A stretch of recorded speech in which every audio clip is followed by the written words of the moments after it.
This is great.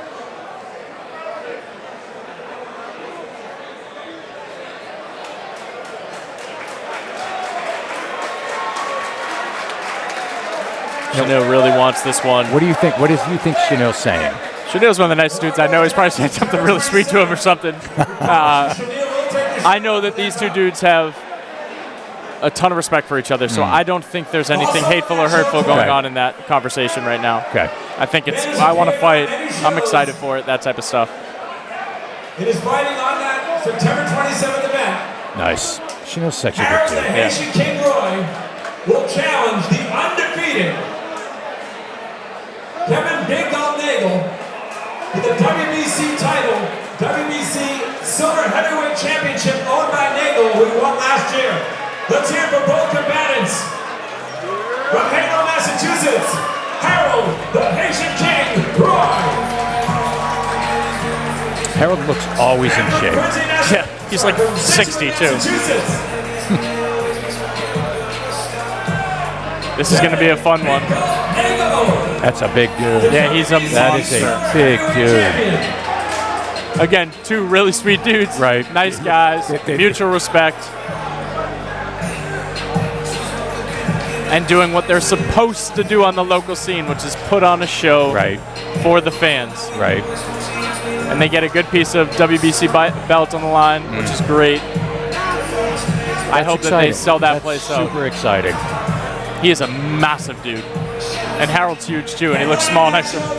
Harold does. He looks small next to him. Actually, seriously. Harold looks normal next to him. Yeah. I've seen him many times. It's a big dude. It's been great since he moved over here. Everybody Fights in Boston. He'll be headlining that card. There's a little shout out to Jahe Brown, who's headlining that card. Nice. Kid's a stud. And we are all ready for our sixth bout of the evening, ladies and gentlemen. Please welcome from the City of Champions, Brockton, Massachusetts, Stephen Davis. Davis.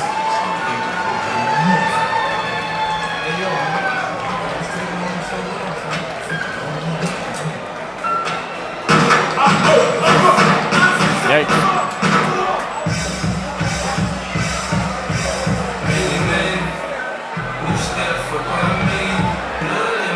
Luke Yetton in Stephen Davis's corner. He's done a lot of training with him recently. Now, wasn't Steven supposed to fight at Fenway? Yeah, there was an issue with weight. Okay.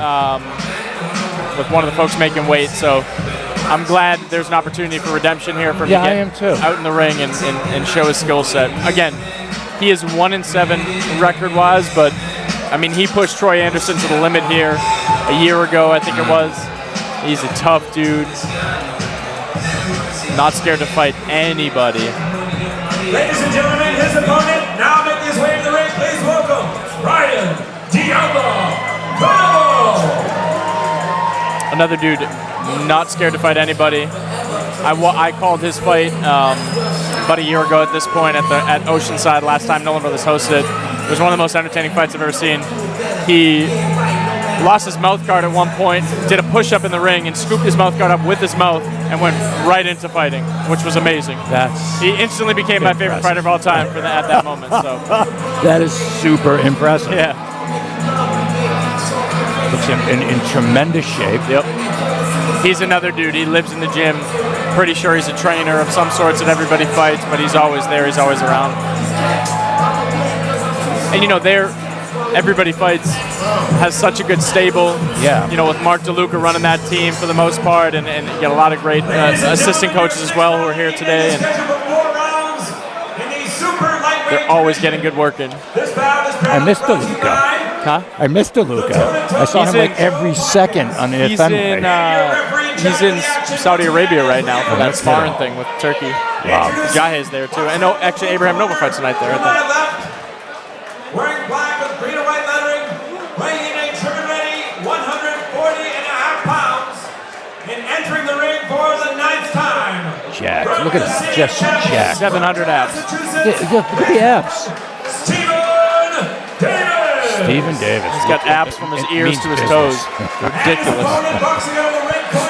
Super focused too. Yeah. They're weighing in at 137 pounds. In his 7 victories, he's won 2 by way of knockout Please welcome Brian T. Outlaw Venable. Super skilled. You're going to love how smooth this kid is. It's going to be a really good fight. I'm excited for this one.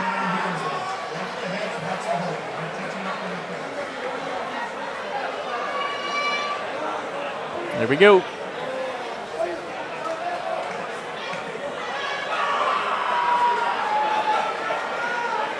Both in incredible shape. Look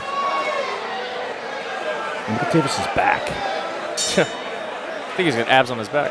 Another righty-lefty. Another orthodox southpaw matchup here. So, and this, I would imagine that the foot position's really they're gonna be fighting for that foot position. And pay attention to that foot position based on the last fight. You see Venable leads with the rear hand, which is, not, you're always taught to lead with the jab, but in a righty-lefty matchup, that's as good as a jab.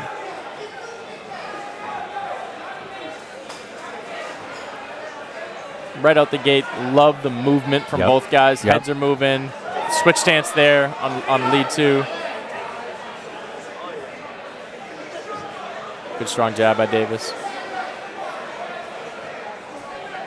Venable just super active, going to orthodox. Back to southpaw. Smooth switch there. I love good switches. Davis looks a little tight to me. Yep. I think the movement is he's trying to calm himself down and calm Venable down as much as he can, or keep him in one spot. The back foot slipped. A little slip out, there. But it was at the same time a punch hit. Yep. But I wonder if it was simple slip or if something got affected. If it wobbled his feet or something, wobbled his legs. It's funny, you talk about how much you love the switch stance and the awkwardness. I feel like boxing is a series of like two polarizing opinions, which is either you like awkward and change and unique and make people guessing, or you keep your hands up and you throw 1-2s the entire time, I think right? You're right. And it's like, I think you're 100% right. Oh, nice hook. Nice hook.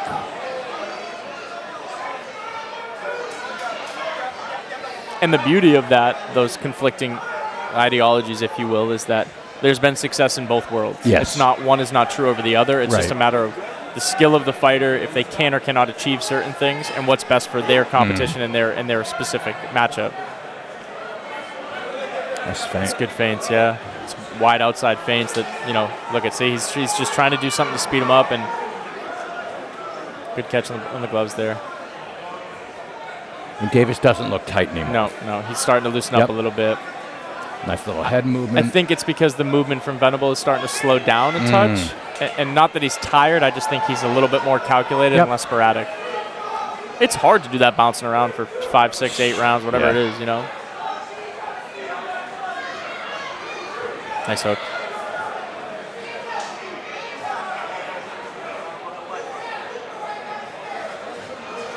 Nice triple jab. And I love that. So the jab set up that big right hand. That triple jab, that's what we were talking about earlier about what sets things up. And with a guy as mobile as Venable, you cannot throw one punch and expect it to land. Right. He's super slick and elusive. You have to prep that with something else. Good first round. Really good first round. I don't know who to give that one to. I don't know who won that round. I'd have to say Venable. You think so? Yeah. And I apologize if I got the name. No, you got it. Venable. Right. Yeah, look at me. I think he was. I think you're right. A little bit more comfortable. The intangibles, more comfortable, more poised. Yep. I think his punches landed more. I just think he landed. We'll say more and better punches. Davis still, got his shots in. And I think to your point during the round, you said it seems like Davis is now loosening up. I think he spent over 50% of that round kind of tight and relaxing. Or not relaxing, but tight and kind of measuring, trying to figure out what's going on. This is a good indicator. It looks like there's a cut they're working on Davis, and Venable is standing there waiting for the fight to happen. So there is some bleeding. Doctor on the apron there, checking it out. So looks like it's above Davis's left eye. You never know early into the fight if that could have been a punch or could have been a headbutt. There's a lot of movement going on, elbow, something crazy. It depends too. So if the blood does start, if it trickles down the side, you're okay. If it starts getting into the eye, it's a problem. And you know, Venable's been around the block multiple times, right? As far as his experience. Yeah. And then it becomes Davis could not be hurt, but medically, the doctors could look at it and say this is too dangerous to continue. You hate to see that happen, but it is an unfortunate part of it. Davis is now saying, I am just going to fight as hard as I can. He's in a backyard right now. Yeah, I think Davis too. And I think he smells blood. I don't know if he hurt Venable. I didn't see it happen, but it seems like he thinks he hurt him and he's at advantage right now. I think Davis is fighting with a sense of urgency because of the cut. Maybe because of the cut. Yeah, I think you're right there. I think he's like, I don't want this to interfere. I'm going to have to turn it up here. Because one way or another, this is ending. But that big barrage of punches has now slowed down Davis. And I don't know if you seen him do it again. He's wiping that blood out of his face. That is bothering him. It looks like it's right on the, kind of on the cheek line, right below the eye, if I could see it right from here. That's annoying as hell. Yep, calling time. Okay. It's not good. We're going to look at the cut. It's not good. That sucks. We don't want this to be the case. I can't see the cut from here. Yeah, we're kind of here we go. Away. Thank you, guys.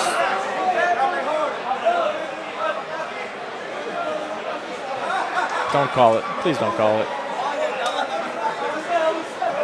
Good. Good job.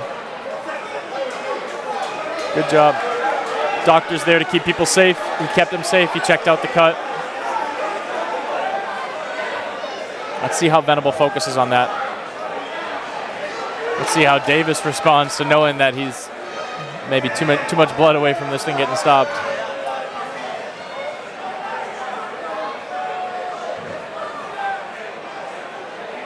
What is this, a 6? It's got to be at least a 6, right? 4 rounds, that's interesting. These guys have been over 4 a bunch of times.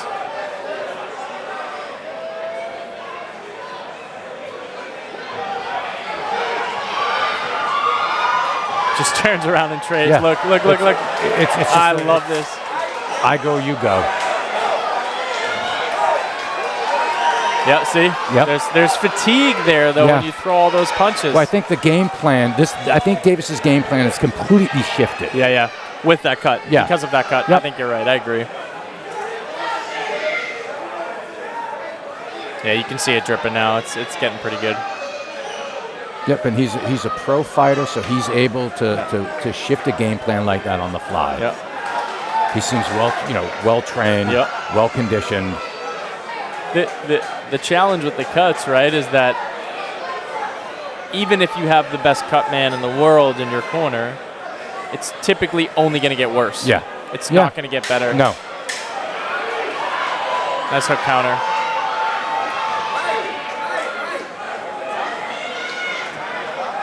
Nice work in that corner.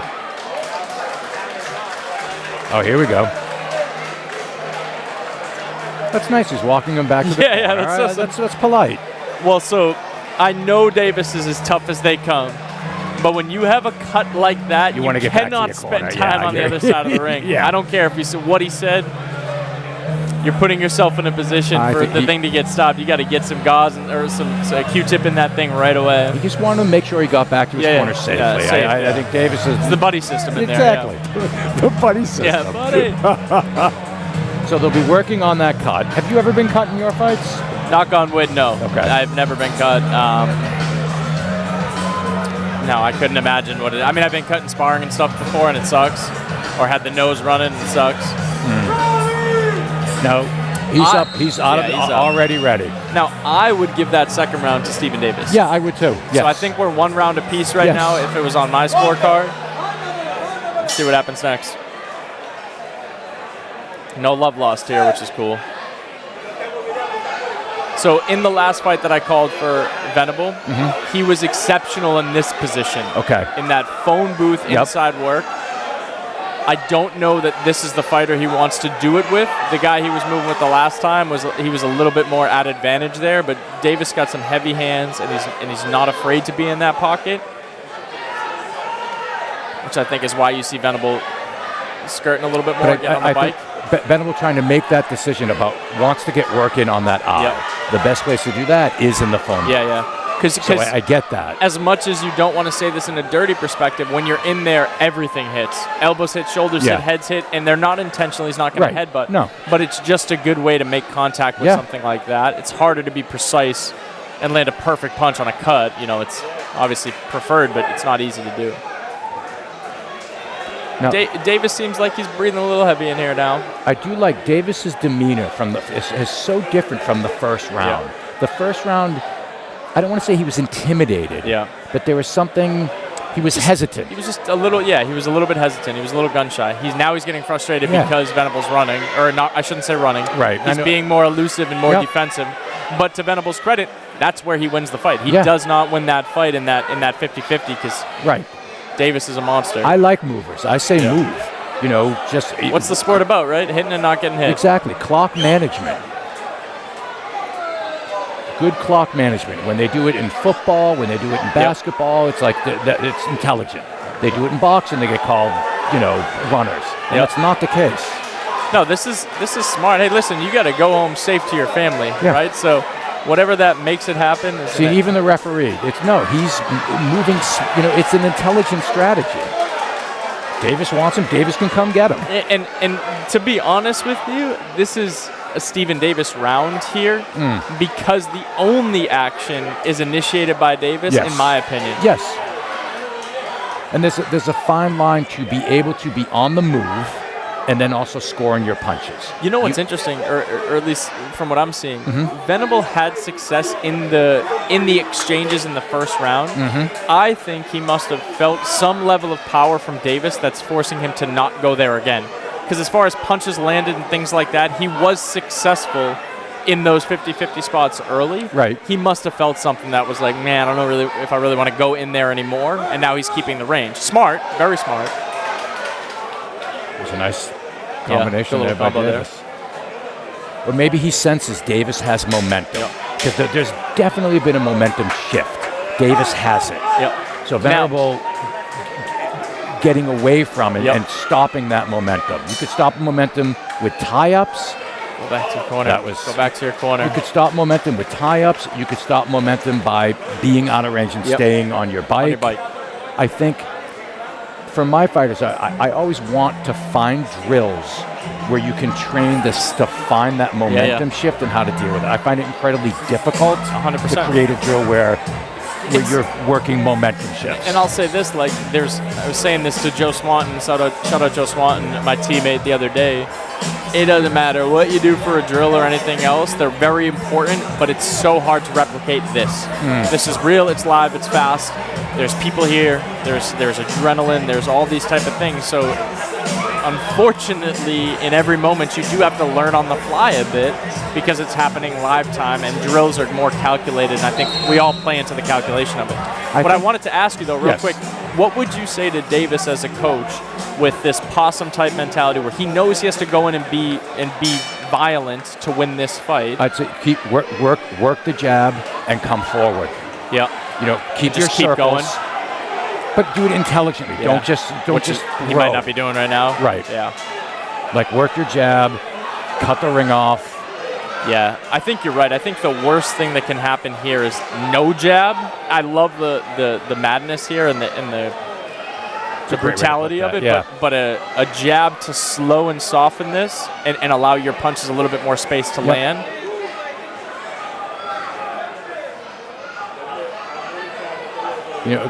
Again, I like Venable staying on the outside, eating up the time. If he thinks he's ahead. Yeah. I don't know that he's far enough ahead to be a time eater right now. I don't think he is now. Yeah. I think he was. I think he was too, and that's when the momentum shifted. He's doing the right thing. Again, if this were a longer fight. If he was 4 rounds to 0 in a 6-rounder, then But this is, the momentum has changed. Davis has it. That's why I truly believe that there was a punch in some sort of exchange that was powerful enough from Davis for Venable to say, I think I want to stay out of range for quite some time. That's the only thing that I could think of. I think that makes sense. Yeah. The other possibility is Venable might be in tune to that momentum shift. Yeah, it's true. And just like he's feeling himself. I'm staying away now until that goes away. I will say when Venable throws, albeit not as frequent as Davis right now, he is landing his punches. He's very efficient right now. So what he needs to do now is be the sharps. That's what he needs to do. That was brilliant. He needs to be a sharpshooter and start landing punches like that. See, that was the set the pattern, break the pattern. That was the chess move that we talked about. Those punches don't land on an island. They land after you prep this whole thing for the last 2.5 rounds. Genius. And again, to your point about discipline, how with Campbell was super disciplined. See, now Davis is now, this is where Davis loses it. Yeah. So now Venable's got him. Because Davis is now, that's what's going to happen. Davis is, this is bad for him. That was, the emotions took over. Anything I said about Venable moving around the ring, being defensive is totally voided. That was genius. Yeah. He put him right in the spot. He's totally just emotional, and now the intelligent fighting is that gone. goes back to his efficiency. Venable, he voluntarily lost a round to put this into the fight. This momentum. This you're gonna envelop yourself. You're gonna lunge in. You're gonna leave some openings. See, this is what I was saying. Venable in the 50-50 is fantastic. Yep. I need another round. It's got to be 6. I don't think it's. Is it a 4-rounder? It says 4-rounder on BoxRec, but it looks like they're coming out for another one. It's good. Yeah, we need like 6 more rounds. Sorry. Gentlemen, I'm not done. What did I say before this show? You said said the fight of the night would be. Yeah. You said it was fight of the night. The fight of the night. You are 100% right. I love that was this fight. super exciting. Yeah, it says 4 on the sheet I have. Oh, it is 4. They're taking the tape off. Oh, no. Tell them to cut it out. Bonus round. Yeah, see, again, Mark and Matt, we need the red phone so we can get 2 more rounds. Yeah, that needed 2 more rounds. Or like the show The Voice where they hit the thing and everybody wins. We need one of those where when we hit it, a bonus round comes in. I have no idea who won. I like what Venable did better, but I think Davis might have the win. I don't know. I'm going to say it again. Don't say it. First round, fourth round, Venable. Second and third round, Davis. It's a draw. I think you're right. That was Jesus, Rico. That was a great awesome fight. And I love Venable. I love what you did. Like, oh my God. A great adjustment. But actually, with the drop, that might be a Venable fight. Well, I think he was winning that round anyway, so I suppose it doesn't matter. But but then it's a 10-8. Yeah, then it's a 10-8. I think that drop wins the fight for Venable. Let's see what the scores are. But I think he should have. You're right. He's so good in that 50-50. There should have been a little more of that while you're on the bike. I agree. Take your spots. That was the only element missing. So I think when you watch this back, I think when you do employ that strategy again, or for anyone watching at home, make sure you pick your spots to work. But again, I love the moving around, the eating up the clock, and fighting where, when, and how you want. Yep. And if there's anything about that, it's call it what you want with the style. But as far as who controlled the fight, Venable controlled who was doing what. Yes. And I think that's the overarching theme. Yes. I love control. Again, shout out to Barry Robinson. Control is fun. Yep. Great fight. I think it's Venable. I do too. After 4 rounds of action, here are your score totals. Judge Jackie Morrell sees it 40-36 for Davis. Wow. That means it's Venable, I think. Conley sees it 38-38 even. Fuck. While Judge Gary Litchfield sees it also 38-38. This bout is a majority draw. Let's hear from both fighters, ladies and gentlemen. Majority draw.